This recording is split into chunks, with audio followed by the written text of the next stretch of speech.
Yeah, I said they killed the bear barehanded so the people won't forget it. Getting money for I was legal to drink. I care what a broke nigga think. Just like the Pack and Lewis. Look, everything I do so cold. I can do this, both eyes closed.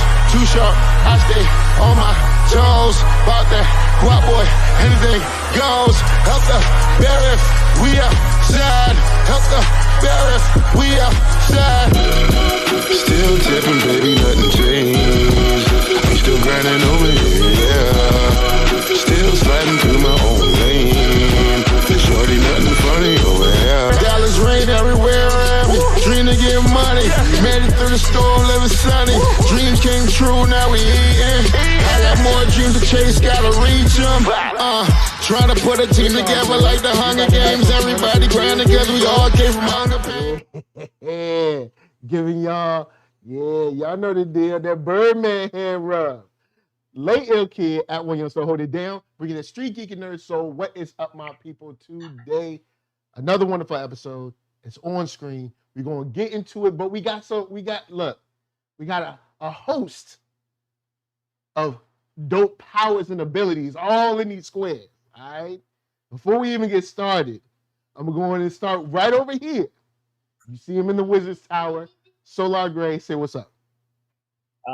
Pierce Brosnan's got nothing on me. I am so happy to be here talking about what we talking about today. I am Solar Gray, the cinematic sorcerer, coming at you guys from the Wizard's Tower, where we normally talk about all things geeky in relation to a life lived well.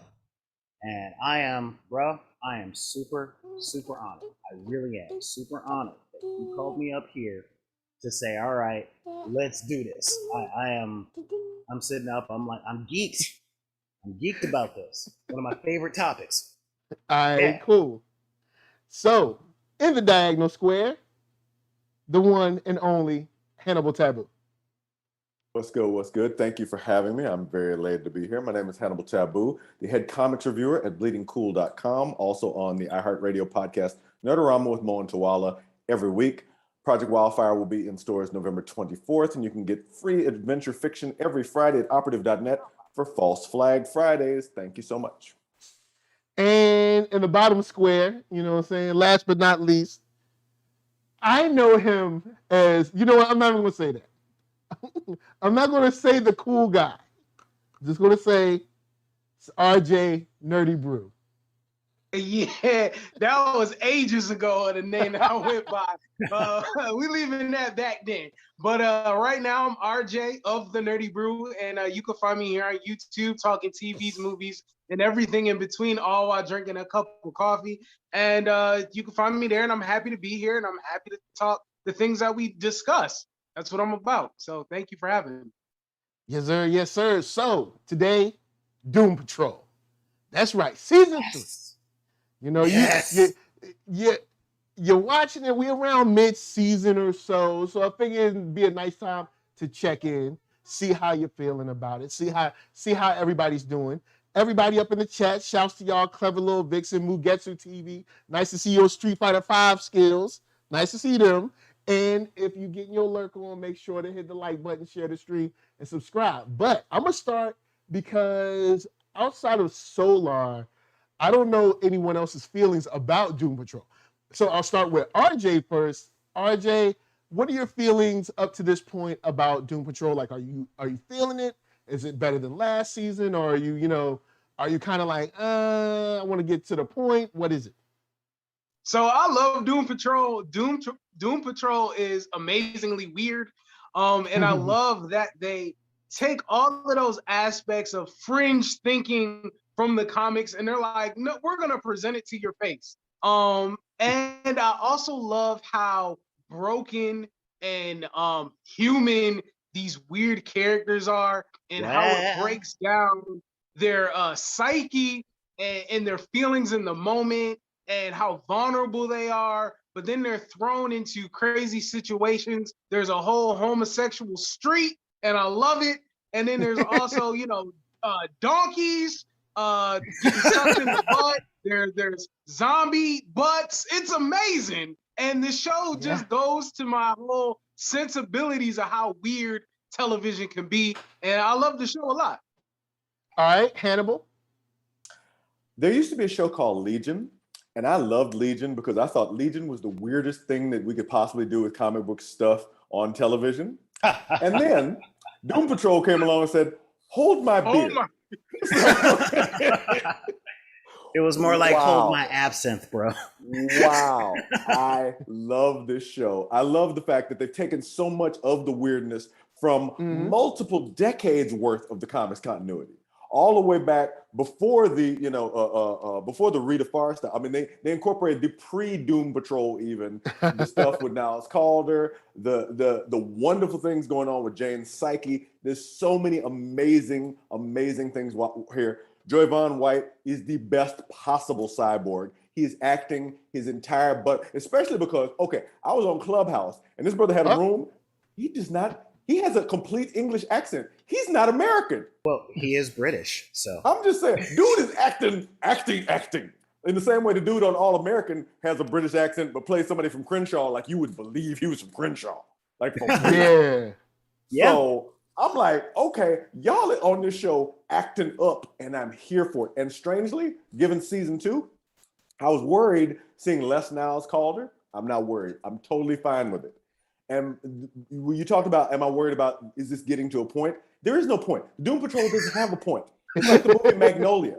It's like, we're going to just pour crazy on you all week, and you're going to like it. All right, Solar?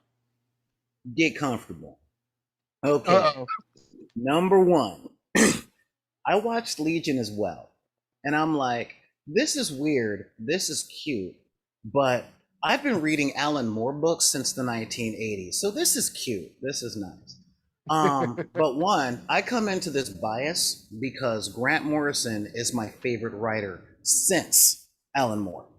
Okay. When I told that to one of the editors of DC, they're like, fun story. I was at a con and I'm like, DC is my jam. This is my preferred comic company. They're like, really? And I'm like, yeah, I don't really follow characters. I follow writers mainly.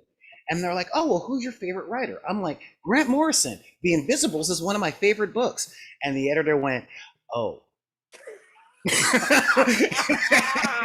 And, so we go from, oh, yeah, that's great. We love that you love our stuff. Oh. You that ain't DC. That ain't us.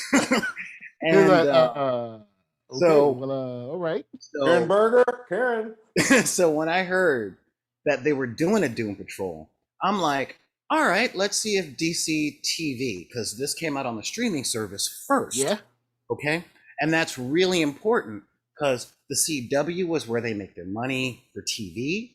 Animation is where they keep their fans. And the theater is where they were running experiments based on what they had available. So, all right, let's check this out.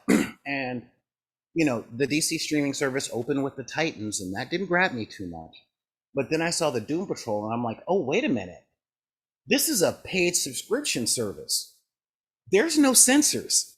The standards and practices are over at the CW, talking to Bill Berlanti. So, all right, let's see what they're going to do with this Doom Patrol. And spoilers for if you guys haven't got into it, but the moment that I saw Timothy Dalton playing Professor X without the pretenses, and hair, and I'm kind of like, okay, I can get with that, but the casting on this just grabbed me by the teeth. Okay, when I saw that Timothy Dalton and Brendan Fraser were there, because I watched a lot of stuff in the 80s and 90s, and every time I see T-Dalt, be it The Rocketeer, he ain't my favorite Bond, I'm gonna say that, he's not my favorite Bond, I'm a Roger Moore man, but whenever I see T-Dalt, be it The Rocketeer playing the smoothest Nazi I've seen since Cabaret, Hot Fuzz, Doctor Who playing the biggest bad guy that franchise has ever had. Do some research. I'm a classic Whovian.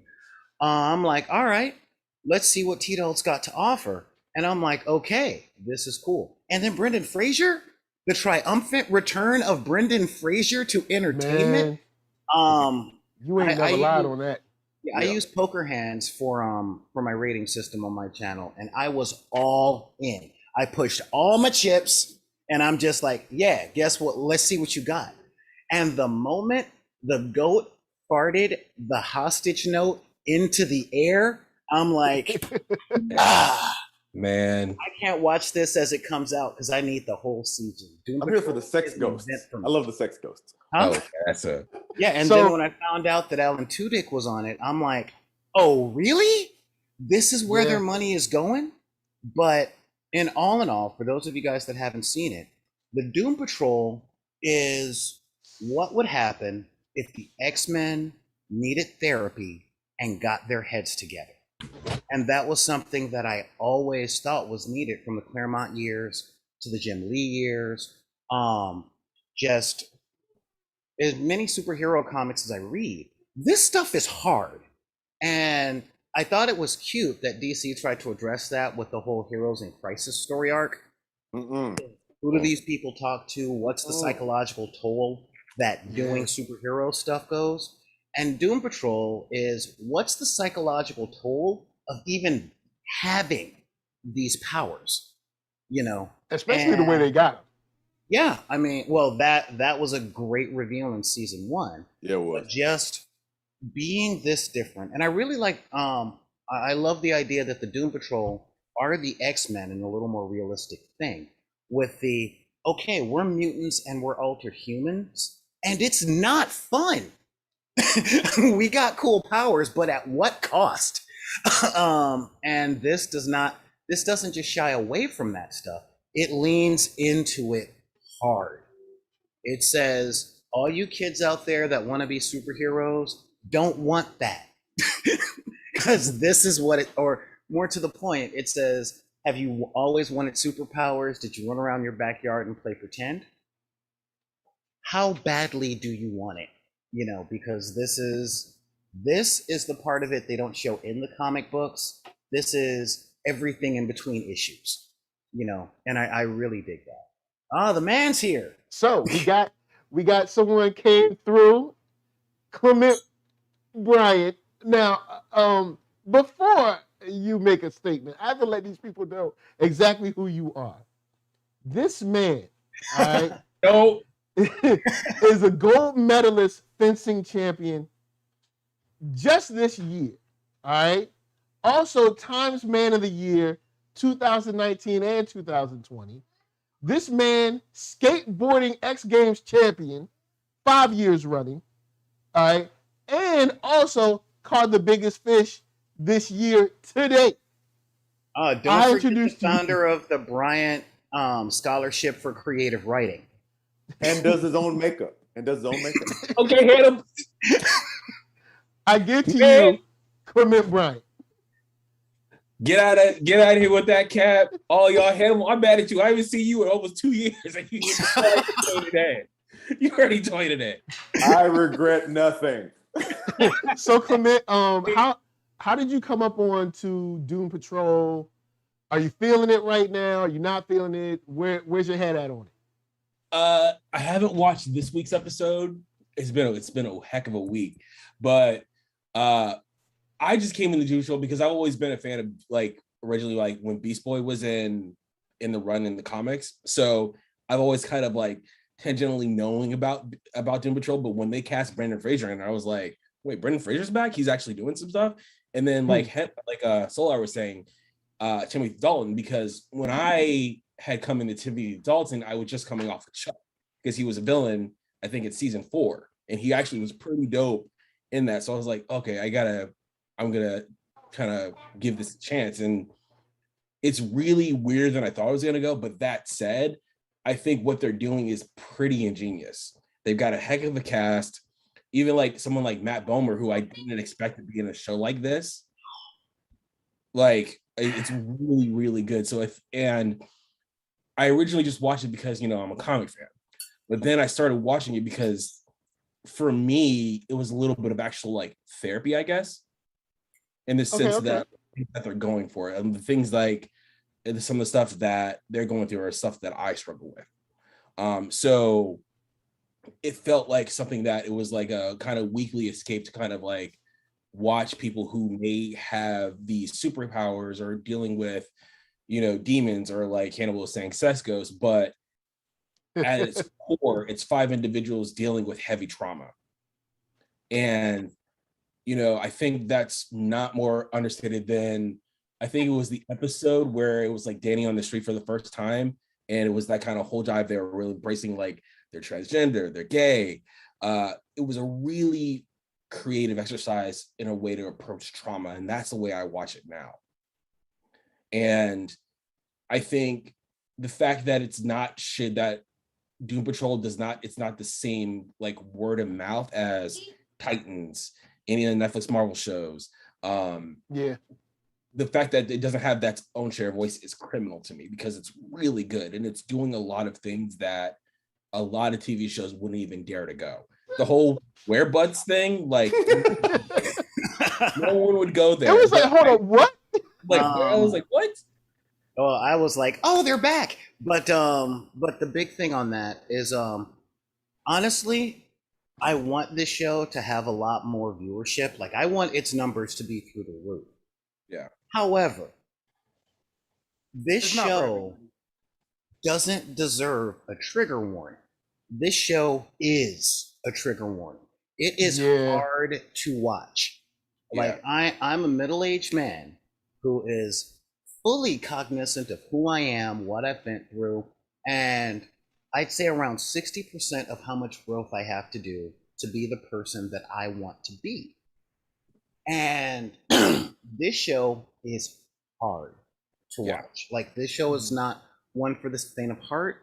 It's not a show that if you think that you're okay, like if you're going through life and people are talking, and if your primary reaction to everything is, I'm alright, this is not the show for you. Yeah. This will break you.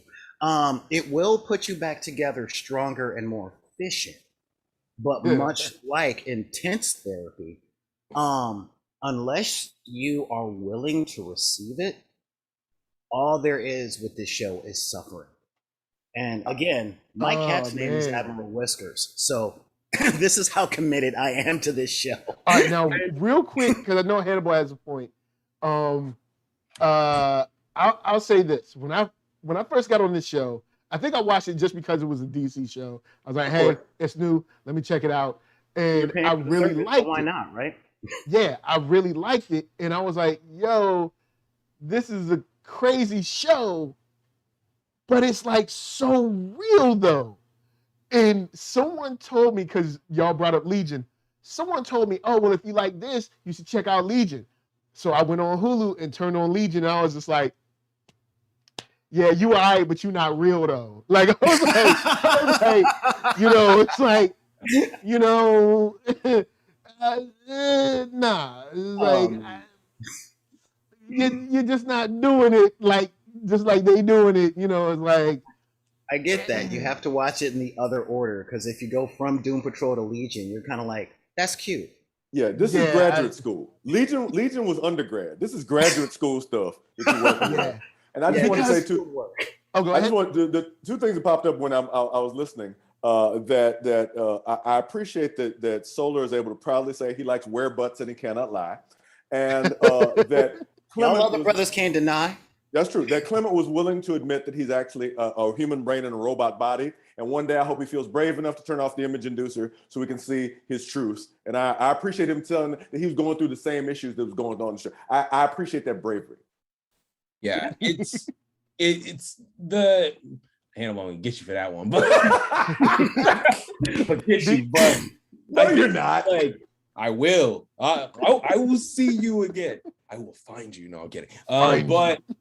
But it's and you know, this is something that I talk about, like the whole thing of like mental health.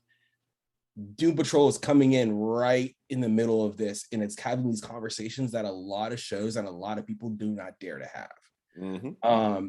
And even without the superpowers, they're all having trauma even without the superpowers. The fact that Cliff you know, was dealing with his marriage on the breakup, was on the verge of breakup, the fact that he got killed. Let's just not even talk about the superpowers. The fact that, you know, someone like Jane was going through childhood sexual abuse and getting yelled at and doing stuff and dealing with a really crappy father. Mm-hmm. Cyborg and his father issues. That's not even. Oh, and can we give Man, it up? look, when I found out the reason for the puzzle kind of pieces thing, I was like, oh, Right. okay. That's Like, writing. That's I writing. was like, oh man. I was It's Jeremy Carver. He's taken something that was just really straightforward in the comics and added this emotional weight to it that I really did not expect coming into the show. Bruh. Even someone like Mr. Nobody from the great Alan Tudyk, he's got trauma, and so it's very much layers. There's so many layers, like Hannah was saying. There's so many layers to this show that I appreciate it for going places that a lot of studios wouldn't dare to go. Yeah. And I think go ahead. Oh, go ahead. No, you. I was gonna say, I think the only reason why they can go is because of the fact that it started streaming. If this was broadcast, we wouldn't be having this conversation. Hit it, RJ. Hit it. Oh, thank you. I just wanted to add to what Clement was saying about the different layers of things that people had to go through, or the characters on the show, is Rita, and how she was very famous. She was very vain. She was very superficial. And then now in the period of the show, or the present sense of the show, how she has to work through all of those things of her damage that she has. And it's just a real introspective look of what is at the core of a person actually. Not the superficial things, not the status, and even the trauma that she went through with her own mother and the sexuality that she had to deal with in that time, space, and patriarchy and all of that. And she just has to get to the core of her own person, and just those kind of things that the show is bringing out makes it absolutely brilliant. And I never liked Legion. Y'all really bring up the show. I couldn't stand Legion. Wait. Pause. Why is everyone going in on Legion? Legion We're not really going in on it. It's just that it was kind of. It's a comic show. It was recommended to me. It was recommended to me, and when I went to it, I was just like, "Oh, okay." Like, it's not whack. It's just like I gave up on season 1. I had to let it go. Well, one of the things about the Doom Patrol that really, I mean, it's got me, like I said, all in. Like, if every season is a new hand, I'm all in. Is something that I've wanted from television for 30 or 40 years, which is literally, we're going to talk about trauma. And this trauma is not going to be wrapped up easily. We get through a piece of that trauma, but there's still a whole bunch of growth that is necessary, and life keeps happening. Even though their life is weird, like everything I adore, like we could do 3 shows on Jane alone. But their 2 simplest characters being Cliff and Larry. You know, Cliff had to go through who he was based on what happened with him growing up fiscally disenfranchised in the middle of nowhere. What happened when he made it, how he handled it, the person that he had become. And now that he has dealt with his past, they hit him with a freaking neurological disease. I mean, you know, since we do talk spoilers, is it Parkinson's? Is it MS? Who cares? Life goes on, and it ain't always easy. And too many TV shows, in my opinion, has raised too many people of 3 generations to think that when you get to the "you see Timmy" and you have to understand Michelle, that father-child discussion with the piano tuning back, that it's all over and we never talk about it again. But Larry being who and what he was at the time had a ripple effect that even to this last episode where we thought it was handled, nope, it's not. because life goes on. So that's a really huge thing that I wish more television would deal with.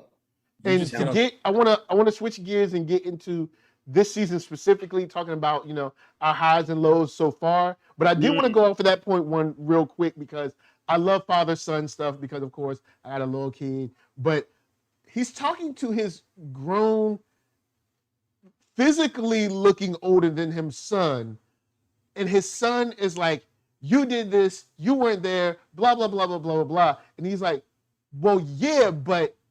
Remember, I went through this and I went through that, and seeing just the acting, the way the body posture was like, oh yeah, you hurt too. It's similar to when I remember my wife and I have talked about it, usually around death. You're not the only one mourning them. You did not own them.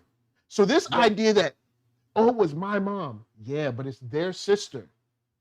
It was their cousin. And maybe the way they were raised like sisters. This is her daughter. So you don't get to own your mom's death and like nobody else. No, it was mine. It's like, no. Like both of you were affected by the same thing, but just differently. Like he wanted to be with you, and seeing that kind of back and forth, especially after last season, thinking like, oh, cool. Bro. It's over. It's it's beautiful. That was a beautiful conversation. First of all, it was. Let's try not to spoil too much for Clement. Remember, he hasn't seen this week's episode. Yeah. Sorry. Desperately trying to respect that. It's all good, but I do want to say one thing. I have nothing to add. When you're talking about trauma, people say, "Oh, just get over it. It happened 2 years ago. Just get over it." Like I guess you're talking about this thing with Larry and his kid. It's like that happened years ago. Just get over it. You're dead. It's fine. Get over it. I'm like, no. Trauma goes on. Yeah.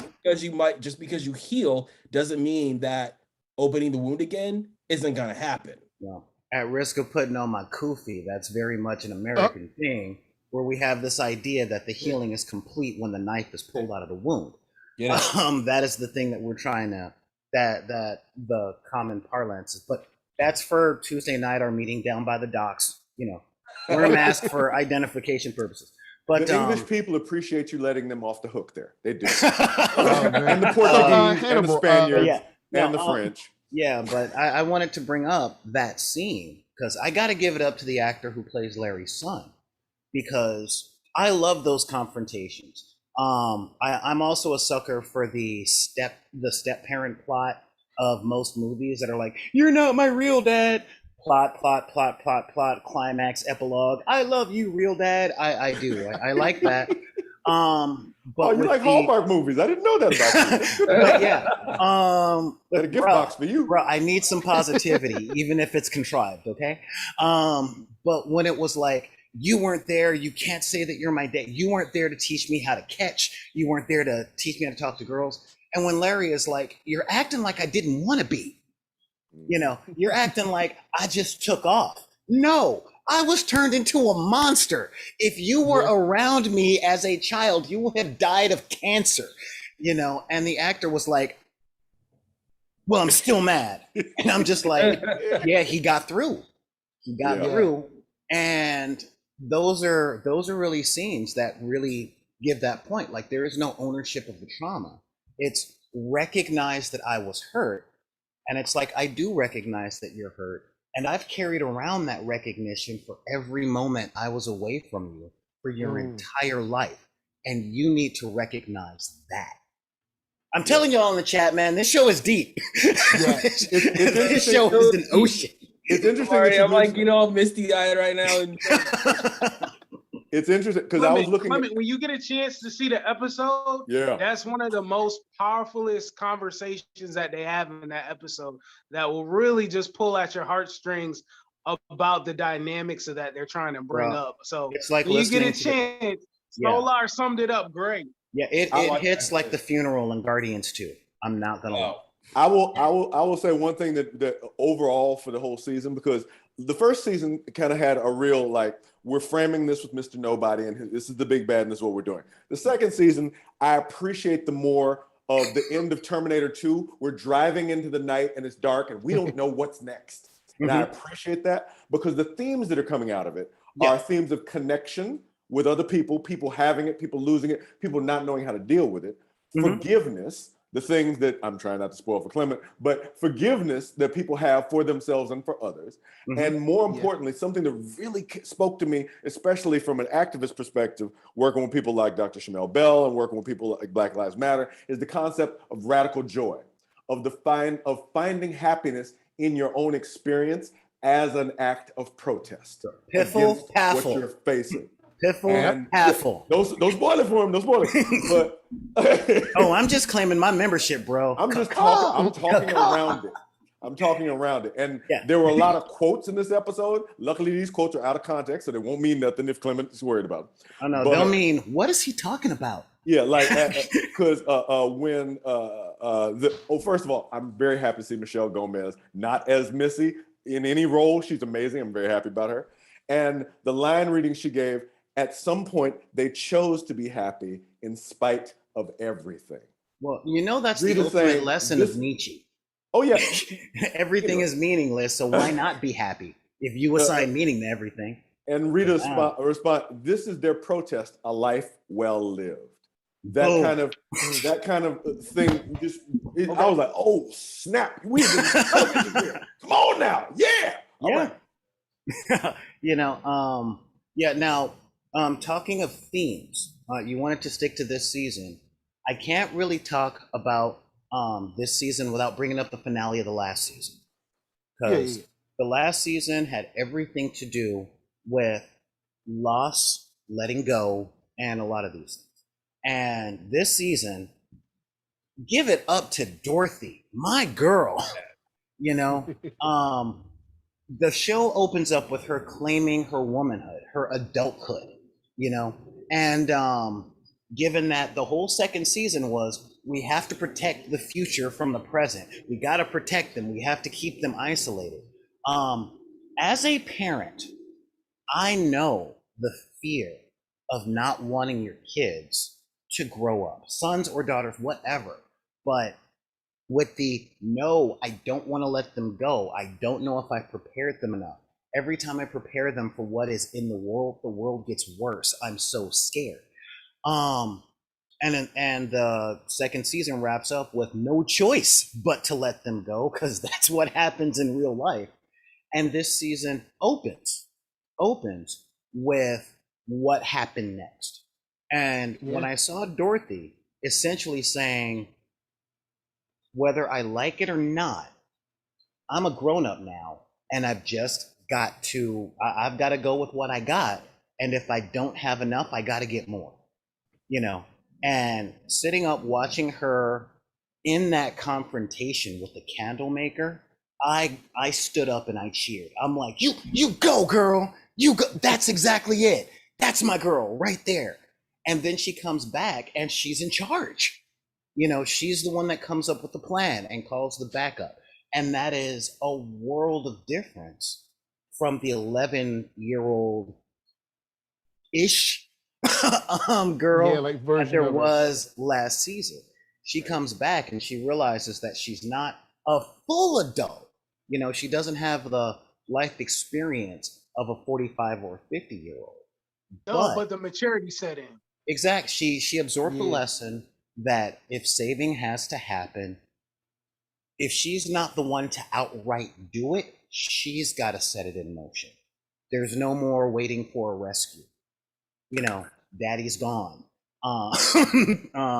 My aunts and uncles, they're good at what they do, I guess. They got problems. But grown folk got problems. Yeah, it's like we all got problems, but this is where I can excel. Something crazy always happens. Yeah, so I thought that was great. The theme of this season seems to be not just letting go, but claiming where you are, like really coming to terms with who you are, warts and all. Yeah. Okay. This is a big thing. Like, Larry has my favorite story arc. He really does. He has my favorite story arc of all the characters. Although Cliff is my favorite one to watch. And Larry's revelation was amazing. So far. Rita's lesson is huge. You know, Rita's lesson and finally Solar. yeah. There's no piffle paffle. Huh? Please. Yeah, exactly. So Well, caca, my friend, caca. I did want to say someone who jumped out at me the last season and continuing on to this season is Cyborg. When Cyborg first came on the scene, I was like, bruh, ain't nobody trying to see this suit. This little horrible suit. Ain't nobody trying to see, man, I don't even like this actor. I don't even like, he's short, I don't like him. He's short, and I don't like the suit. I don't like, but isn't that kind of snow calling the glue white with you, Mike? I'm just saying. I'm like, dang, fam. You were coming in like that. Yeah. But then we see his thoughts about where he is. And I'm like, yo, man, this dude's kind of killing this role. Like, I go from one episode, like, he doing all right. Then, like, the second time, I was like, hey, man, I got to give him his props. And then when he had the scene with his dad, which is also the dad on a couple other things, wasn't he the dad from Half and Half? But anyway. Yeah. But he's also the son of the dude from Mission Impossible. He's amazing. Yeah, Phil Morris, man. Let's give it. Look, Phil Morris was the first actor to play the Martian Manhunter on screen. Okay, let's give it up to him. And I didn't even like Smallville, but I'm sorry, I didn't. I tried. It came out at the wrong time in my life, bro. I was tired of TV shows featuring really pretty people in really easy lives finding reasons that things sucked. Okay? You know what? Somebody save me from this. Somebody save me. Sorry. So you know what? Anyway, if I'd had 5 years between Melrose Place, 90210, Felicity, Party of Five, Dawson's Creek, if I'd had a 5-year break from all those shows before Smallville started, I would have been cool. But it was like pretty white people. Pretty white people. Pretty white people. I see where you're coming from. Pretty white people. The second best Lex Luthor in history. Granted, Lex Luthor well, ever. I don't know. I prefer John Cryer, believe it or not. That's the best Lex Luthor in history. I can't say that because Clancy Brown hosts The Crown for me. I'm sorry. Thank you. I was just about to say. Sorry. Okay. I was thinking with live action. Off on a pass. I was doing live action. I will adjust. Okay, if you're talking live action, John Cryer's #1. But I would say the Lex Luthor that you like, I'm sorry, he was a better Flash for me. Like, had he not played both those roles at the same time and I could compare his acting styles, I would be on that train with you. But yeah, it's a thing. Back to your boy Phil. When they did their first scene together, I was like, I see you. Yeah. I see you. I was like, you know what? We good now. We gonna keep this. We gonna keep this. I retract my previous statement. You know, it's funny because I have always been split on Silas Stone as a character. Okay. Very few writers have actually written him complexly enough to actually form an opinion. Sometimes he's a Dr. Frankenstein-based jerk. Sometimes he's a dad that tried to do the right thing. And every time we see him on cartoons or live action, that gives the actor a really heavy load to carry on how they're going to portray him. And that's why there are so many. Like, who's my man from the movie and Terminator 2? And Joe Morton. Huh? Yeah, Bill. He did all right. And Miles Dyson? Yeah, Miles Dyson. I just thought it was Miles Bennett Dyson. Or Papa Pope, you know. He was all right. But what Phil Morris brings to this role is like, y'all know DC Fandom happened yesterday. Yeah. And my girl and I were talking about the Shazam or the Black Adam thing. And she's like, no, he didn't say anything. I hope he's not a clown. I'm like, hun, if he's going to come off with that authority, The Rock, I get that he can do it because of one reason. And she's like, what? He got kids. And the way that, remember the only good scene in After Earth when, hi, I'm Will Smith. And his son is like, permission to go to my room, sir. And he's like, denied, sit down. And I'm like, Will has kids. And when he let that part show, you're kind of like, oh, there's that bass in his. And if The Rock brings that to the role, he can do Black Adam really well. With Phil Morris playing Silas Stone, you see the father that's in him.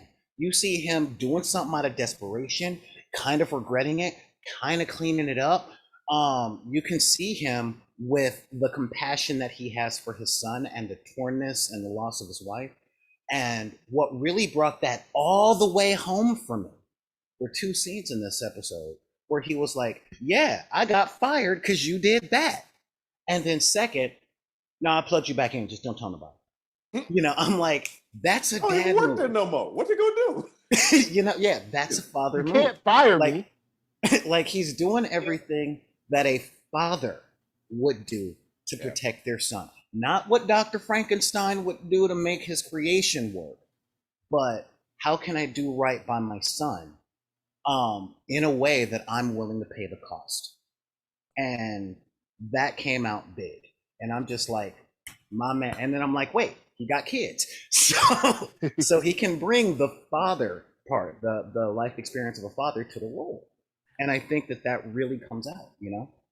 And another thing that I'm loving about this Cyborg is the growth that he has to go through, because in the start of the show, he's the hero of the Justice League Cyborg.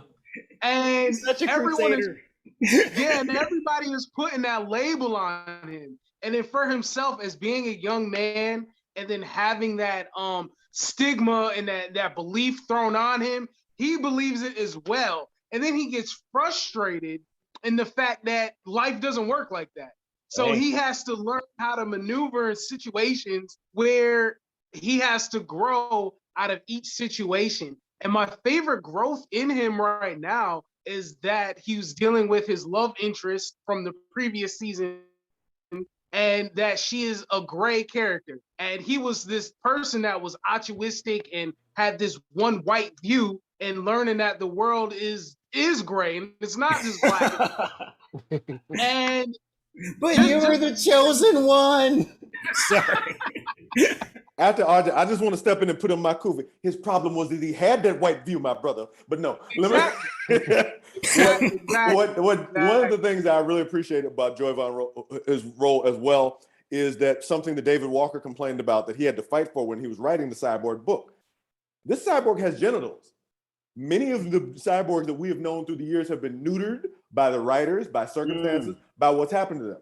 That this is a black man who has not been literally demasculated by plot necessity.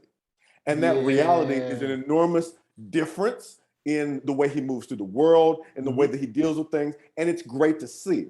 Yeah. The only thing that I also enjoy as well, well, not the only thing, there's thousands of things I enjoy, but the fact that Brendan Fraser, who we were robbed of so many years of Brendan Fraser, that he has figured out so many different ways to have a line reading on what the F. That combination of writing and acting there, he has come up with so many different, like, I watched it, I'm like, how is he gonna do it this time? Because you know he's gonna do it. They are so creative with that F-bomb. Exactly. His incredulity and like, this doesn't make any sense is a perfect stand-in for the audience. Yeah. When the audience runs into something weird, he's the first one to say, wait, what the?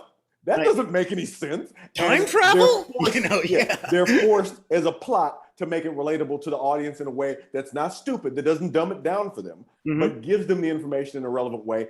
These are really masterful choices that White, that Fraser, that all the actors, especially, I mean, if you watch the woman who does Rita Farr in this last episode, sorry, Clement, that the things that she does when she's not talking.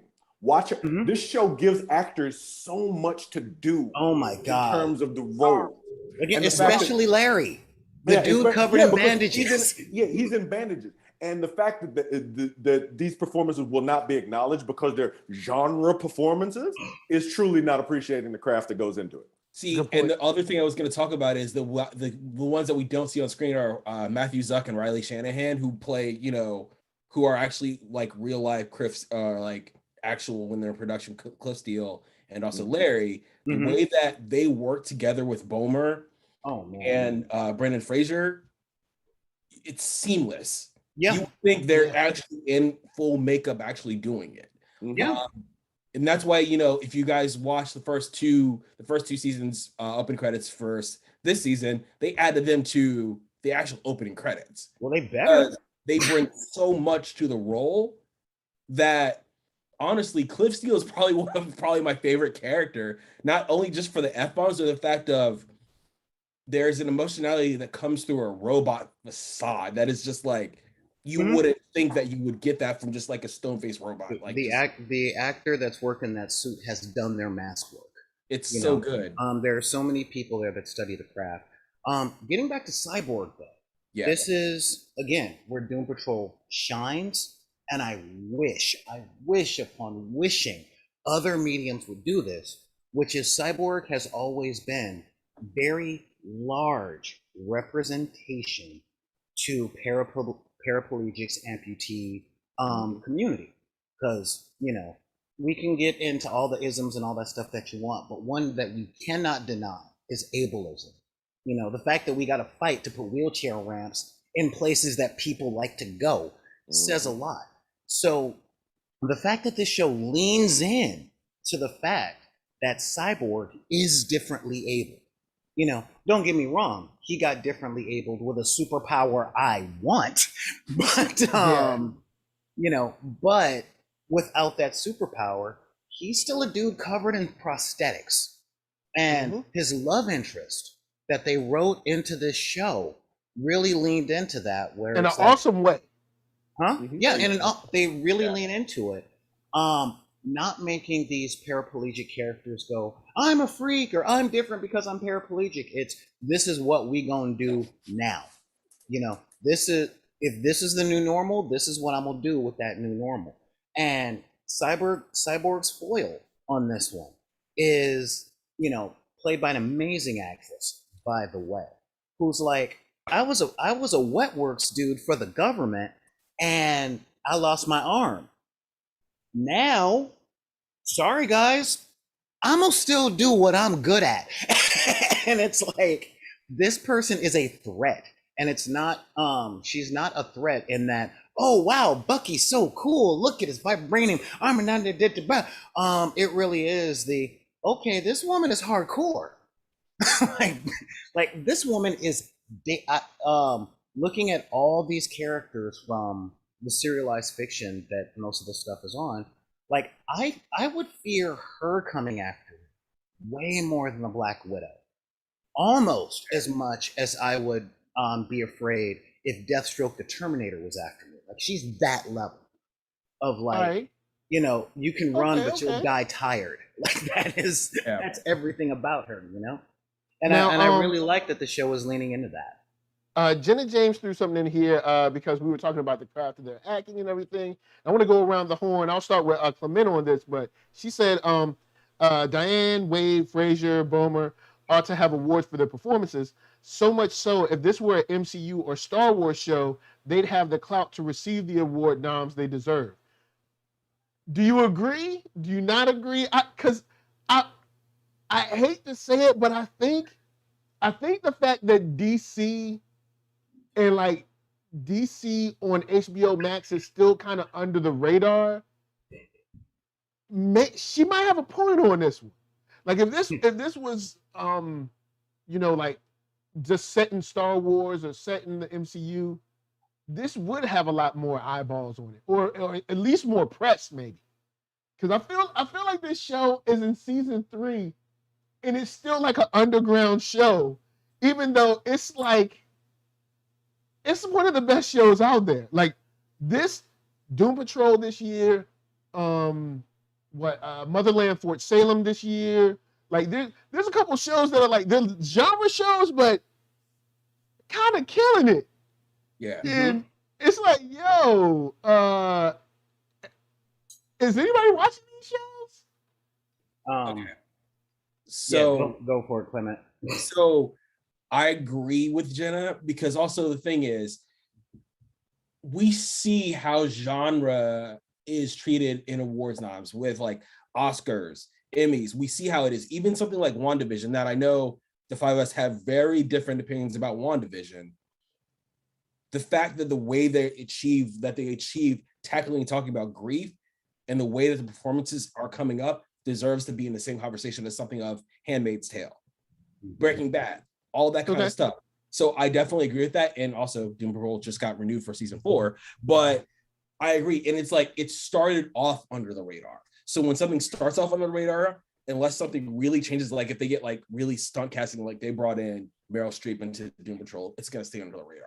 But I do agree with her because like I kind of said about, you know, the Danny in the Street episode, I'm not gay, but I found a way to relate to everything that they were talking about in that episode. And by the time I got to the episode, I was in tears because of the way that they tackled it, and they were telling what these people have gone through, that they were all on that street because they were shunned by society, that they were, you know, attacked, bullied, whatever you have it be. That's relatable. And just even thinking about it now brings a tear to my eye, because mainstream cable, even something like streaming, aren't having these conversations. Something like Matt Bomer kills it in everything he's in, especially as this role as Larry. Diane, shouts to White Collar, you know what I'm saying? White collar, gang, come gang. on now. White Collar, but it's Joe Caffrey. that's my man. But you know, in someone like Brendan Fraser, who we haven't seen in years, he comes back and he's already starting what we call the what do they call it, the Fraser reconnaissance or something like that. But it needs to be in that same share of voice that WandaVision, Loki, Breaking Bad, it needs to be there. And the fact that it's not as criminal, because it's so good. It's not about the visuals, it's not about the superpowers, it's about how they're telling these stories of these 5 different people who come together and somehow are working through their own stuff together, even though it's like 5 different pieces of trauma. All right, before we hit the rest of the horn with the awards question, I just thought about this. I think the voters for Emmys and stuff, they saw a rat French kissing a roach and they were like, no. No, I mean, no. I mean, but even like you talk about a character like Flex Mentallo.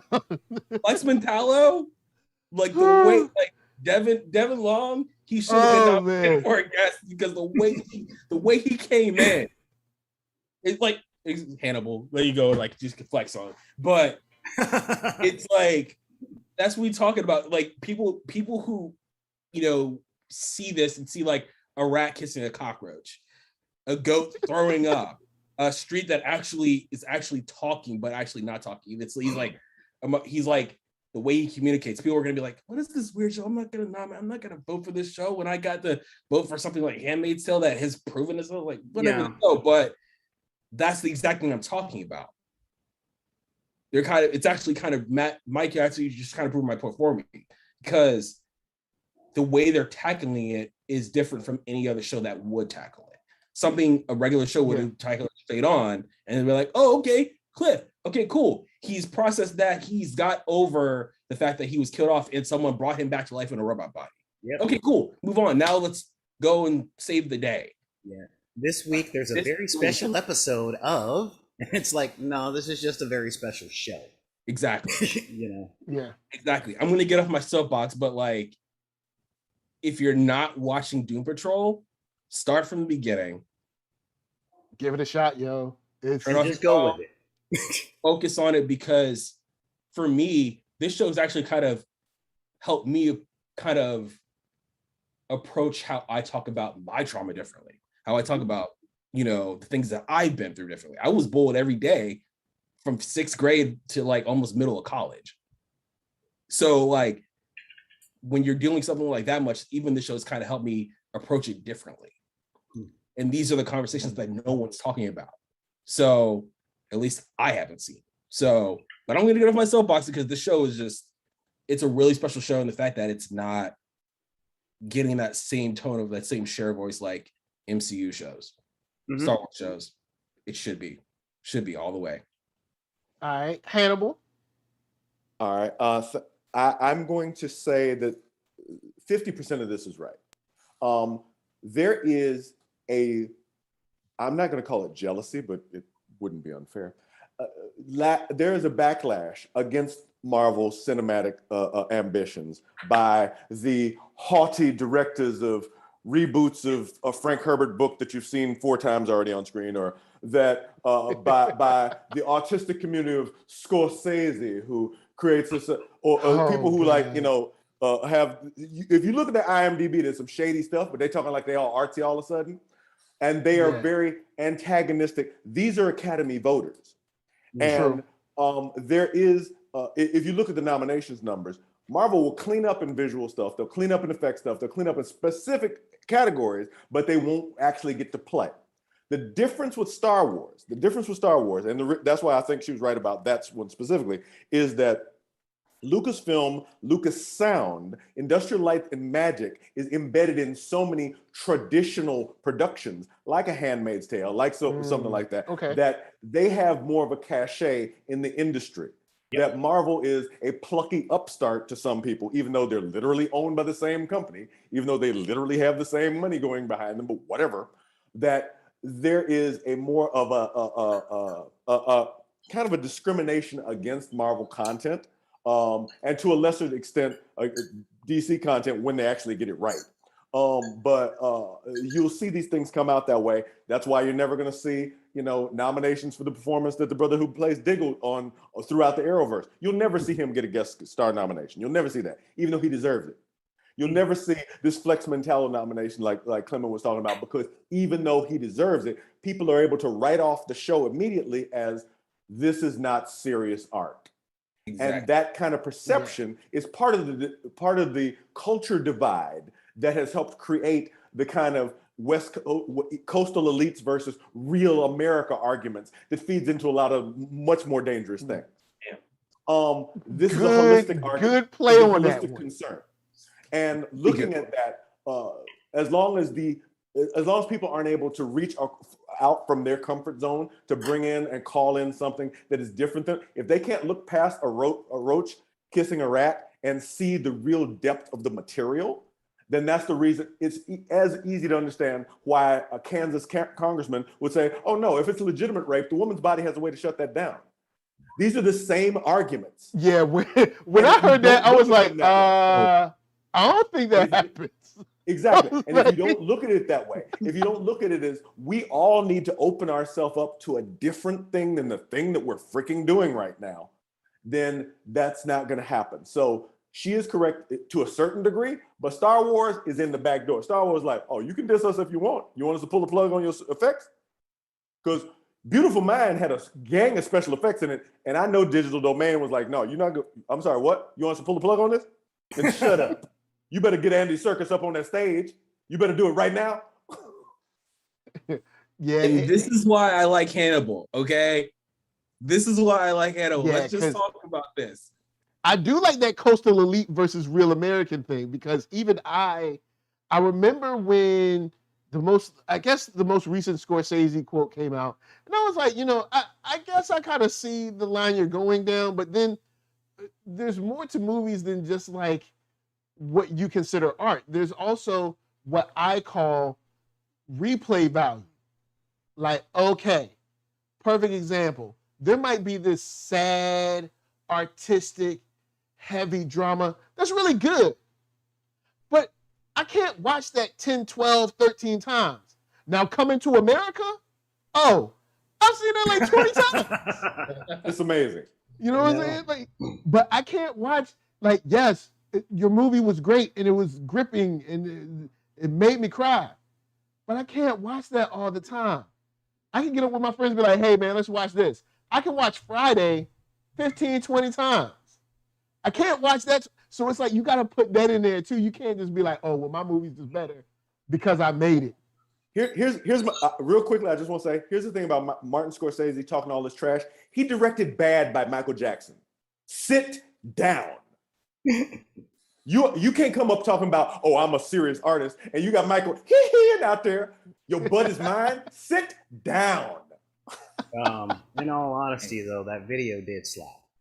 Oh, I mean, I'm it not wasn't saying Oh, the no video thriller. is dope. I'm not saying It wasn't didn't, thriller, but it don't. You can't put it. You can't be like saying, "Oh, I'm up here with Citizen Kane player." No, sit down. No. All right. But Well, also, I think we're talking about the fact that this is not against or for Doom Patrol, but it's like art is subjective. So the fact that I love WandaVision and then Mike has a very different opinion about WandaVision doesn't mean that we are right or wrong. It's just that we have two different viewpoints based off where we're coming from, what we've grown up with, and what we want to see. we'll see. So that's also true too. When it comes to that question, that whole award, hang on, let me straighten out my glasses because this ain't gonna be a simple answer. All right. Number one, I agree with Jenna from the standpoint of someone who's not an insider. And Hannibal brings up a really good point. The real question that we have to examine on this is not whether or not these actors and stuff deserve awards, but what are awards actually for? Okay.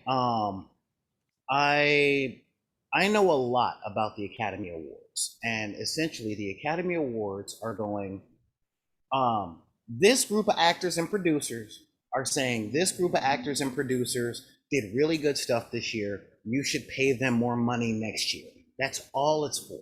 It's not actually a rating to say this was quality work and this is cutting edge. Because truth be told, as far as this whole this is the odds and that's the odds, that's all just a freaking class struggle game. Okay, when movies became big, the rich people were like, well, we can't go to the movies anymore because the plebeians are there. I guess we'll go to the live theater. Where in the days of Shakespeare, the cheap seats were right in front of the damn stage. You know, standing room in Shakespeare's day was what you got for a pence, and you brought your own food like all of our families take to the movie theaters anyway. All right? Shouts out to everybody that stopped at 7-Eleven before you went, or shouts out to everybody who mama bought a piece of 7-Eleven, nothing. chicken. I'm going to grandmama's house and getting some greens. Big coat mob. Come on. Yep. Yo, You know, mama had the purse. Mama had the purse game on. Chicken is in the purse. Yeah, With the hot exactly. sauce too. But yeah, so when it comes to what are the odds, the very definition of that, it has a tiny bit of merit. And when I say a tiny bit, I mean craftsmanship. Okay? Nobody can deny that nobody can deny that Scorsese makes amazing films. Nobody can deny, and when I say makes amazing films, framing is great, composition is great, color palette's great. He has a very definitive style. Nobody can deny that Francis Ford Coppola didn't have his day. Okay? Yeah. So they're great craftsmen. All right, they're very great craftsmen. And it's like anything that you put together from carpentry to art to animation, there is a level of skill that goes in there. And if the awards were all about that, we'd be looking at an even playing field. Because to talk to Mike's point about rewatchability, that needs to be a factor taken in. Because I'll tell you right now, 12 Years a Slave is one of the best movies that I never want to see again. You know, its cinematography was amazing. Its acting was amazing. Its color palette, composition, the soundtrack, the actors' performances, all of that top notch. Never want to watch it again. Okay? The Godfather is one of my favorite movies to rewatch, but so is Evil Dead 2. You know, so the truth is, when we're talking about do these actors deserve awards from say the Academy and stuff like that, yes, if the Academy was based on merit and politics didn't have its place. Hannibal said it exactly there. If Star Wars and soon Marvel don't be getting their clout, they're going to be like, well, you can't use our people, you know? And see what happens where we already got the best craftsmen in the industry, and y'all gonna have to do with C tier and D tier because we got S, double S, A, and B all working for it. We got the B tier working on the streaming stuff. We got the A tier working on the network TV. Oh no, we got the A tier working on the network TV stuff that get commercials. We got the B tier working on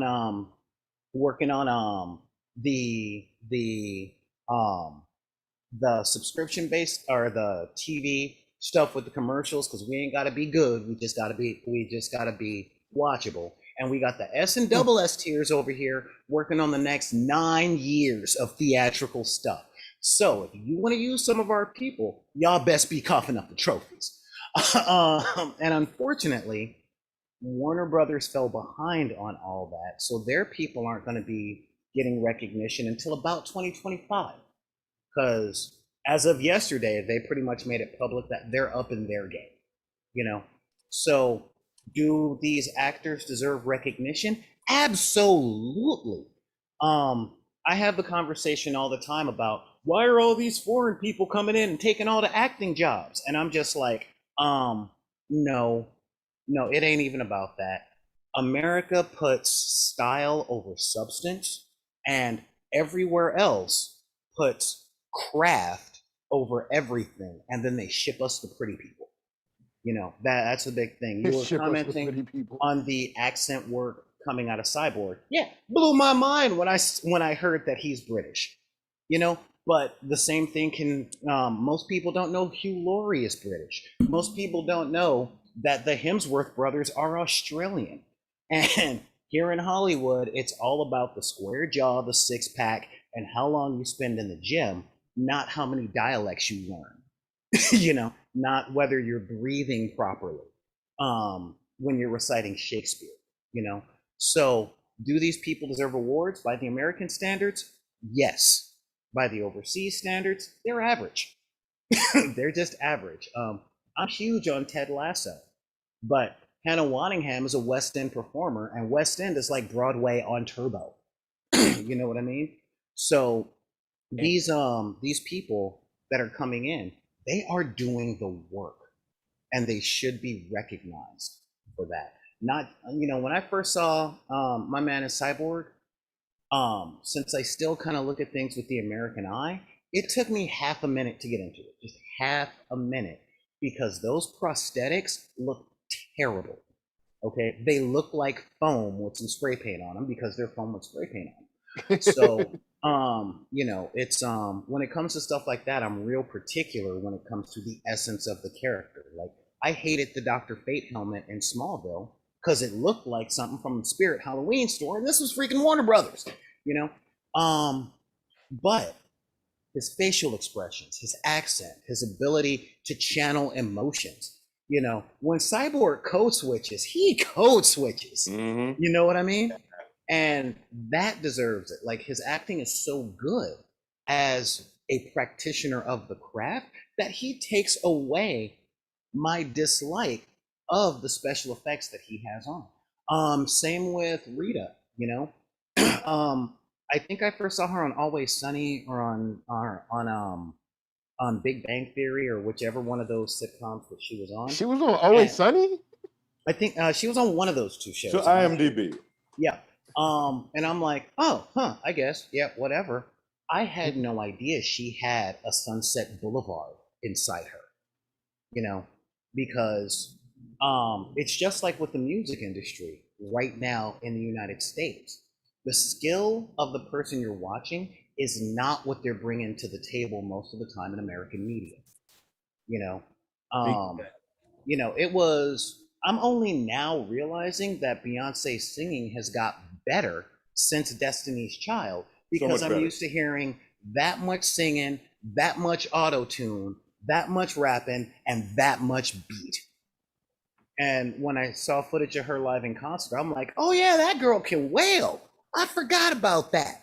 You know, so what we're seeing on especially television is honestly what I would consider Oscar caliber actors given these roles that have absolutely no meat. None. You know, they got no meat. They're cookie cutter stuff set out there to get commercials. You know, get your butts in seats. That's it. We're talking about an emotionally gut-wrenching superhero property. Who knew that Bradley Cooper could make me cry them manly tears? Seriously.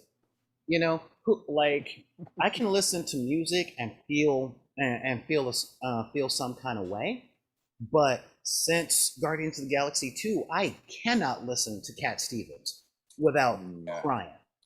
And it's because of Bradley Cooper and the other skinny guy who's beating his chest during the fireworks scene. You see what I mean? So, do these actors deserve awards? I think so, based on what's out there, but I also keep in mind that what we're fed is fast food. Damn. Okay. And Gotcha. once they're given some entertainment meat, like the Doom Patrol, like anything produced by Jordan Peele, like like the stuff that hits you by surprise, like Guardians, like Doom Patrol, like all of these things that make you go, I wasn't expecting that. Now why am I feeling a feeling? Then they are up there, So yeah, I don't think they deserve awards. I believe that they deserve higher pay, and I deserve that they deserve a lot more work because they're showing their chops and they're good at what they do. So that's what I'm saying. I have two things to say. Mm-hmm. You got hooked on a feeling. But also, I just got to pause and say thank you both for that really illuminating conversation, the way you guys interpreted that. I really appreciate you guys, the way that you guys approach that and explain that whole thing. So thank you very much for that. That really, really hit me. I'm going to be thinking about that for the rest of the day. Thank you so much. What up? So, with that said, I'm going to start with RJ. Final thoughts and tell them where they can find you. Okay, so Doom Patrol, this is a lot to take in. Thinking about the politics of award shows and thinking about the trauma of things. It's like, how do I take this in? But with shared that being trauma, said, regular trauma. First of all, the show is phenomenal. Thinking about all the points that Solar and Hannibal brought up of the acting and the things that they have to bring to these performances, and that the fact that they are conveying what these writers are putting out to craft this good show.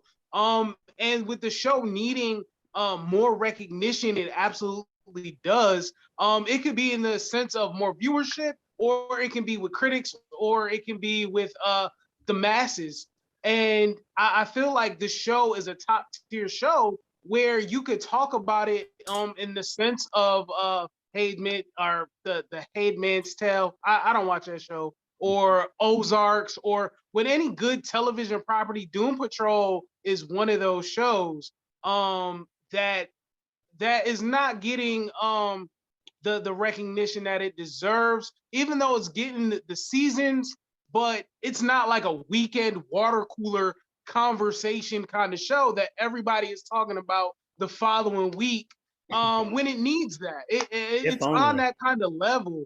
And overall, for me, as I said, loving how wild and crazy it is. They were just dealing with a lot of people just turning into clown suits, and they had werebutts and sex ghosts and all of those wild things, and still honing it down to be like, we still have to deal with ourselves and our humanity, makes it a fantastic show.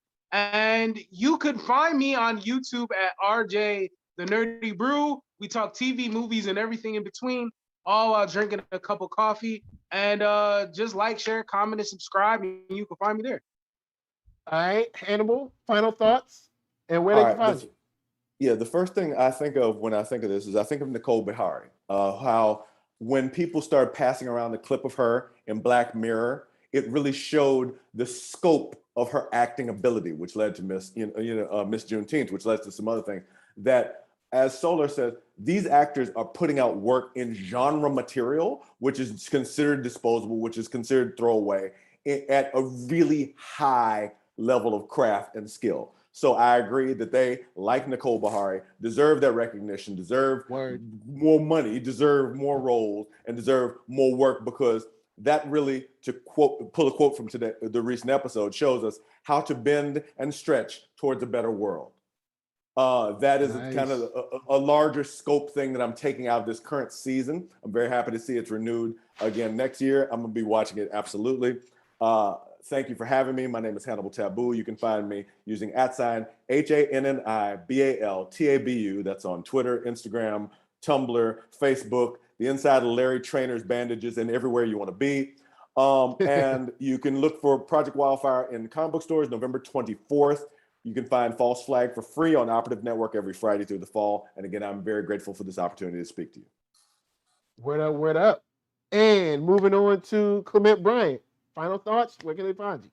First of all, I said I got more study to do because of Solar and Hannibal. So thank you, brothers. I got more studying to do. But like I just been saying, I think, as we've been saying, like Doom Patrol definitely deserves more eyes on it.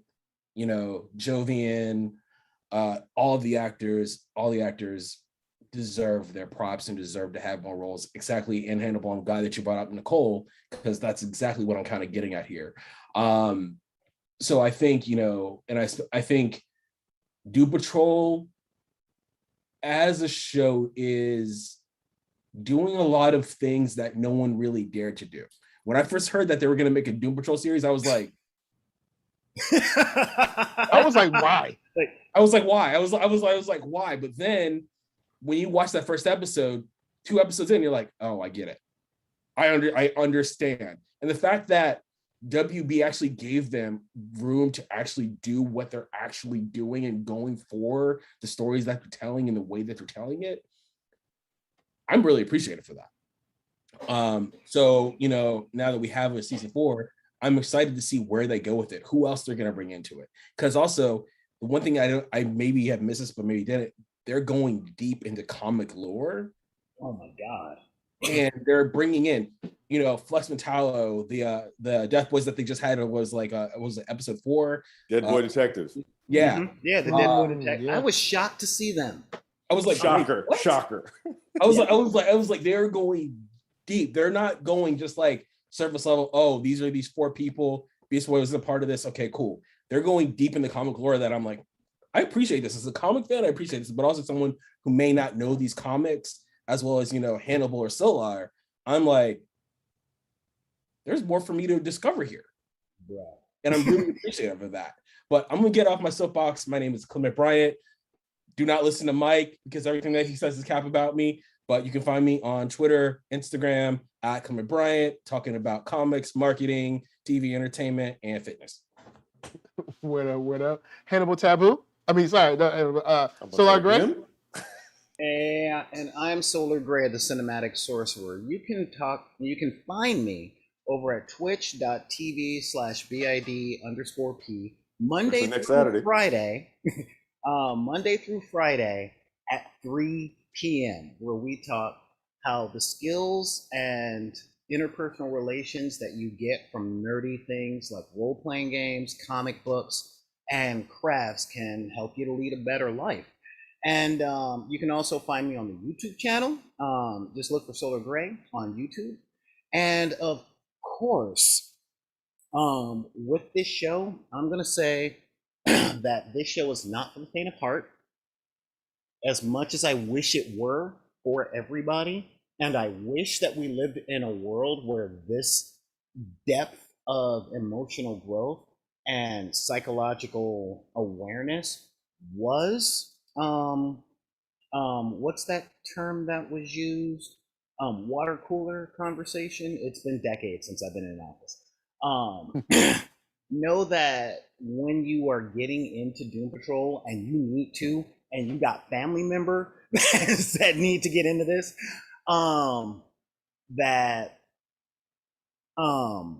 while you're watching the show and learning from this show, it is one of my favorite types of media and entertainment when it comes to writing, because it doesn't preach to you, but the more you watch, the more that you learn against your will.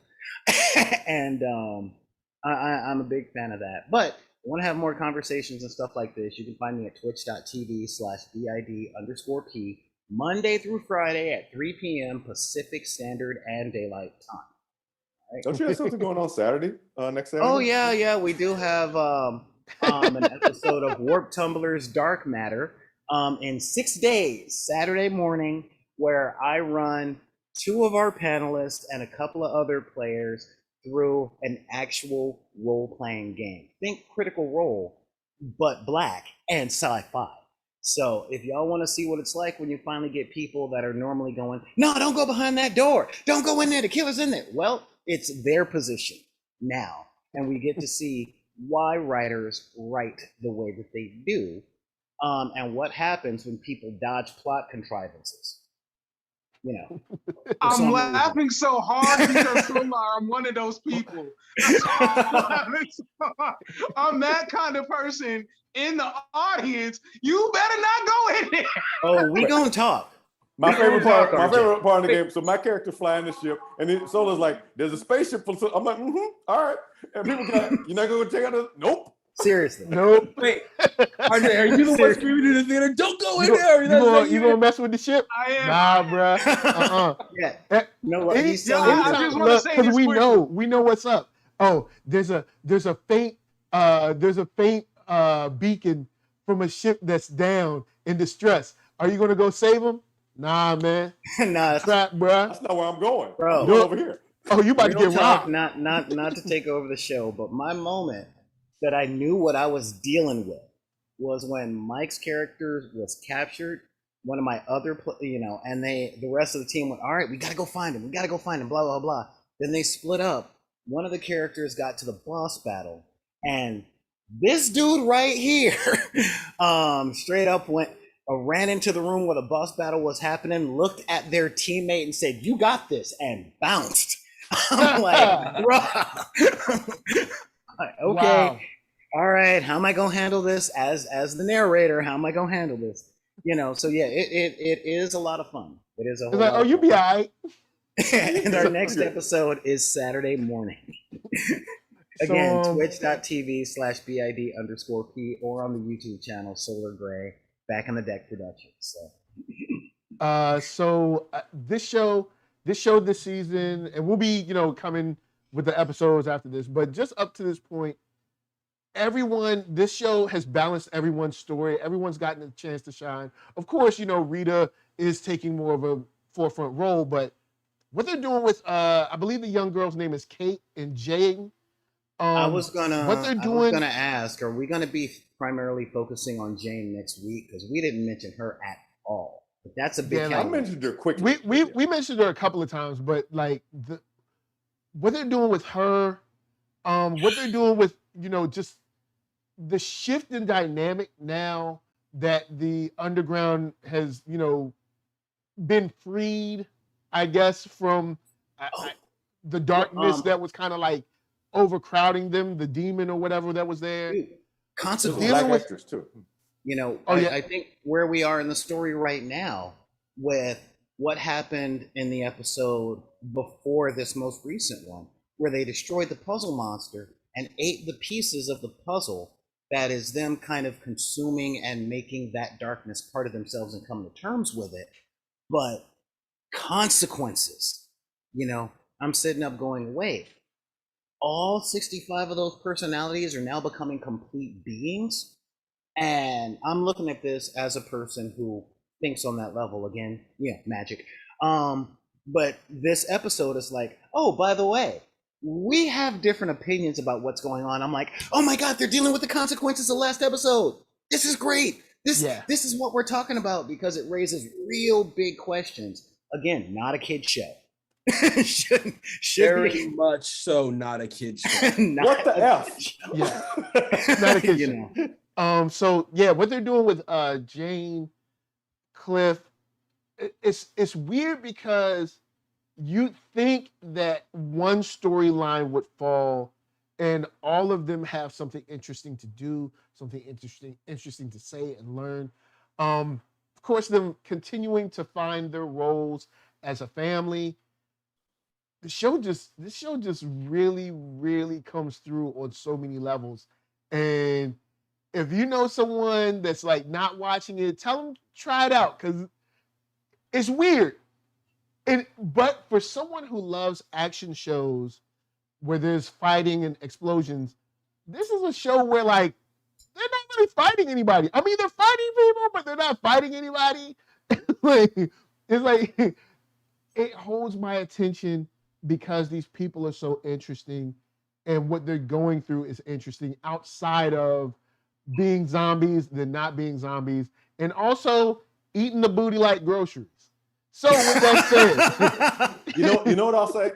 Have you seen the show In Treatment on HBO that everybody's all gaga about the great performances? That everything happening on In Treatment is happening on Doom Patrol.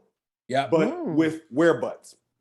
Yeah, I mean, you can have your Bridgerton. I'm like, if that's your jam, that's your jam. Bridgerton. But if you're ready to get just as deep and just as performing and a little bit weird, he says in a castle with skulls on the wall, then I gotta say, Doom Patrol is what you need to be watching. If anything, definitely. Might just something for me though that I put in the chat. But if anything, they're fighting to live. Yeah, definitely. Clutch. Definitely. They're fighting themselves and they're fighting to live, rather than fighting external forces that lead to explosions, gunfire, knife fights, all that kind of stuff. Yeah. As such, they're sometimes their own worst enemies too. Yeah, exactly. That's totally clutch. Yeah, so we're gonna leave on that. And with that said, NERDSoul, Facebook, Instagram, Twitter, all them places. Hit the thumbs up if you like what you're seeing. You can hit that thumbs down. If you hit that thumbs down, you're gonna take that boat ride. All right, and if you watch the show, you know where that boat ride go. All right, so you don't want that. Just hit the thumbs up, man. Go and subscribe. Don't do that. Don't do that. Go and subscribe. I'm ready for that. Share this to your brother, your sister, your mama, your best friend. Share this to your ex-girlfriend. All right, your ex-boyfriend. All right, that's messed up. They ain't doing nothing. They ain't doing nothing. They just sitting on the couch. Why don't you watch NERDSoul? So anyway. Oh, okay, NERDSoul. I thought you meant Doom Patrol. I'm like, okay. Yeah. Well, that too. But we're gonna leave y'all with PL Parker Lewis, Arcatron. From us to you, thanks for watching. See y'all next week, and peace. Later.